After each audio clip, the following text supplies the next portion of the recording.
All right, Gareth Elliott, head coach, URI men's soccer. Thanks so much for joining us. How is life personally and professionally for you as we speak during the pandemic? It's a little different for sure. Not being able to train the guys and have that interaction with them in the spring semester has been difficult for sure. Obviously, staying in contact with them through phone and message and Zoom and all sorts of different ways. The staff have been in contact, but I mean, personally, being at home, staying at home, trying to keep everybody safe. I got three young kids, so it's been interesting trying to teach first grade. Send emails to recruits and speak to people on the campus here at URI and try to figure out what the plan is moving forward. So you just mentioned a lot of things I want to get to. I guess let's start with the status after spring sports was canceled. You guys are up next, fall sports. Obviously, it's a fluid situation. I guess, what are you hearing right now? What is Thor and the rest of the administration or the A10 telling you guys about having a season? Just think there's a lot of unknowns still right now. I don't think anybody knows what's really going to happen. Really just taking it day by day, week by week. We have weekly conference calls within the department here, and Thor has done a great job of keeping us updated with any new information that comes out. Right now, we're just listening to the governor's office and doing as we're told to do. So obviously in the coming weeks and months, we hope to have a clearer picture of what the fall might look like. But as of now, unfortunately, it's a lot of unknown. College sports is unique in comparison to professional sports because it doesn't seem like anyone can play unless the students return to the campuses. So in many respects, are you just sort of waiting for where colleges decide to do in terms of getting kids back on campus? Or do you think there's a chance you could play even if the kids are working remotely in terms of students? I don't think there's going to be college sports if there's not students on campus. I feel that that's sort of been a strong message that I've heard anyway from online and reading different articles and whatnot. I don't think that that's feasible, but I guess you never know. But I think that the college students would have to be back on campus in order to be able to have college sports taking place. So how are you managing a team right now? Are you doing virtual workouts and practices? I mean, I guess soccer is one of those sports you can stay conditioned and kick the ball around maybe with another person, but you're missing that team aspect of it. So how have you adjusted during this?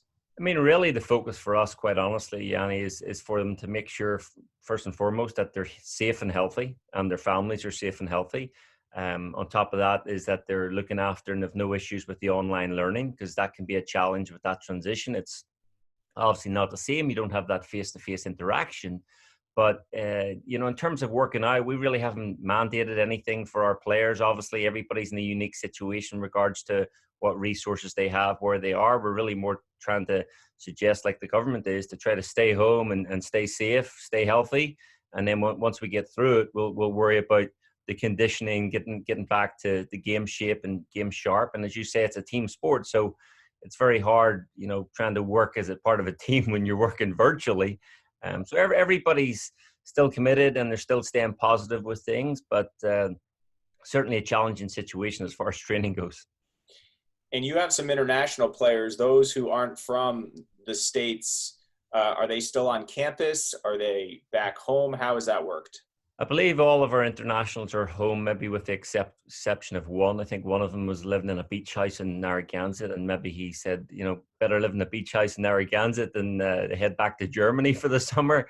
And he's graduating, or in the next few weeks, he'll be doing his virtual graduation. But mostly everybody got home as soon as this broke out. They got on a plane and headed back to their home countries. Wow. How many international kids will you have for next fall that's been the case that went home? Had a lot of guys graduate this year, but we probably have 4 or 5 internationals that will be returning that went home. And again, there's uncertainty over that. Will they be able to get back into the country? Right. There's certainly concern over any new internationals coming in because they need appointments at U.S. embassies in order to get their visas. Whereas all the returning international student athletes, they already have their visas. Right. And with the U.S. embassies being closed, That's tough to get a visa when the U.S. Embassy is closed, and even when they open up, we're worried about the backlog of appointments that will be needed there. So again, a lot of unknown with Right. regards to that. So you're saying the kids that were going to be freshmen this fall, getting them to the States for the first time, that Yeah. challenge. How many in the program are coming as freshmen? Uh, there could be as many as 6 or 7. Mm-hmm. Everything isn't finalized yet, but we're talking about a reasonable number Yeah. of new incoming international student athletes. And again, we just don't know. Will the U.S. embassies closed? There'll be no visas given out, and while there's no Okay. visas given out, nobody will be able to travel over. Um, if there isn't a fall season, will they be able to push back their eligibility and have an extra year? Again, don't really know if, based on what we're hearing from the spring sports that lost their season. I think the Right. NCAA ruled to give them an extra year of eligibility. So I would imagine that would happen. But again, Yeah. that's above my pay grade. So I'm not the person that makes that decision. And again, we would be hopeful that they would give them another year of eligibility. And how are you managing recruiting during the pandemic? Well, it's a lot of emails, a lot of phone calls. There's obviously no games going on to evaluate live. We've seen a lot of videos sent to us and everything like that. So the recruiting will continue. That never ends. But obviously the NCAA has strict rules right now as far as what Right. we're allowed to do recruiting wise. And with no events going on, it's very difficult to really do a good job in our recruitment. Um, having this happen on the heels of you guys winning 2 straight A10 tournaments, NCAA 2 straight years, you have so much momentum as a program right now. So because of the stability and success, are you better suited to handle this situation, or is it a bummer because you want to keep it rolling? I think it's the same for everyone, Yanni. I mean, it's really a challenging time for everybody. I think what this has done is put things in perspective. I mean, it's great to win soccer games. It's great to win championships. That's fun. We enjoy that. We're very pleased with that success. But the reality is, there's a much bigger picture out there, and we're not really too much worried or focused on momentum or stopping momentum or anything like that.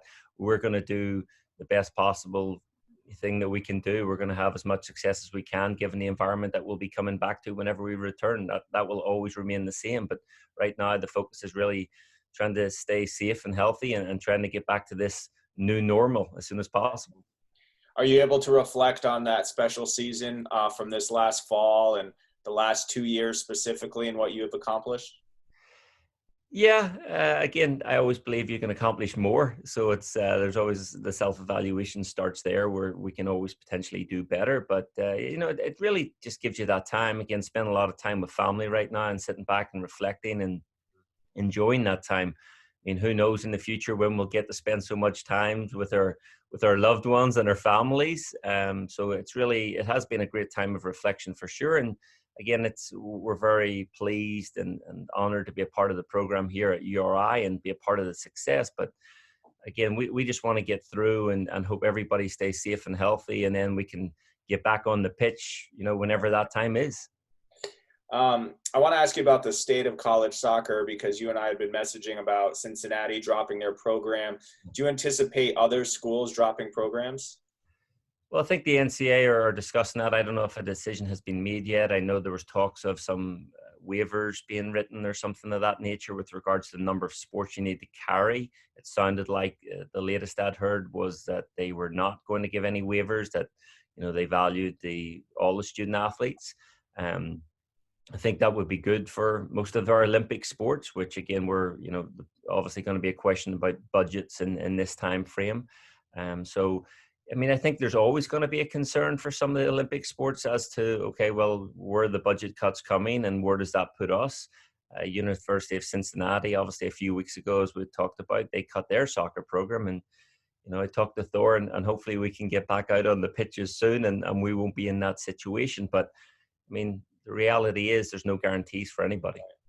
For a school like Cincinnati that has a big football program, usually generating more money, is it in your advantage that URI, I guess, is leaner in that it doesn't have to rely on football and not having football destroying everything else? I mean, outside of our own soccer budget, Yanni, I don't know what the rest of it looks like. I'm not a great math guy anyway, but you know, I don't know. I know there's been Yeah. talk, some of the Par 5 conference schools have got a great concern about not having college football with the significant income that it brings in. Mhm. And, URI, again, I don't know what those numbers look at for URI. That would be a question better answered by Thor, I'm sure. The logistics of the A10, I mean, by and large, you guys are generally on the East Coast. Do you feel like adjustments will have to be made in terms of travel, or maybe you stay somewhere and do more of a round robin tournament setup? Yeah, I think there's discussions going on behind the scenes at a conference level, Mhm. school to school, to try to make some better schedules per se to help with budgets. Obviously when anytime we go on a plane, not only is it expensive, but obviously with the virus going on right now, it can be potentially dangerous as well. So trying to limit that. So I think that everybody is doing a good job of looking at all possible solutions here, whether it be just bus trips or trying to limit the number of games maybe for a season or something, so that we don't have that extra expense that's added. So again, I don't think anybody really knows what the budget numbers look like. So it's hard to put a plan in place when you don't know what you're working with. Yeah. And so I guess going forward, as the weather turns nicer here, how are you? I don't know. You got the kids keeping you busy with school and such. As you're currently situated, how are you going to pass the time with work and with the family? Yeah, well, the better weather lets us get outside a little bit more, right? So playing out in the backyard and things like that. Obviously, we're hopeful that the governor will open up the beaches at some point. We enjoy going to the beach. I seen yesterday, maybe we have to make a reservation to go to the beach, but there'll be a long line for that and for getting on Narragansett Beach. But, just really spending time outside with the family. My kids are full of energy, so getting out there and getting all of their energy out rather than being stuck inside if the weather was wet or cold or what have you. But no, just looking forward to, again, trying to move through this phase that we're in. It's a challenging time for everybody, but I think the most important thing is right now that everybody stays safe and healthy and listens to what they're being told by the governor. Awesome. All right, Gareth, thanks so much for your time, and hopefully we'll be seeing you back on the pitch shortly. That would be nice. Appreciate the time. Thanks, Yanni. Thanks.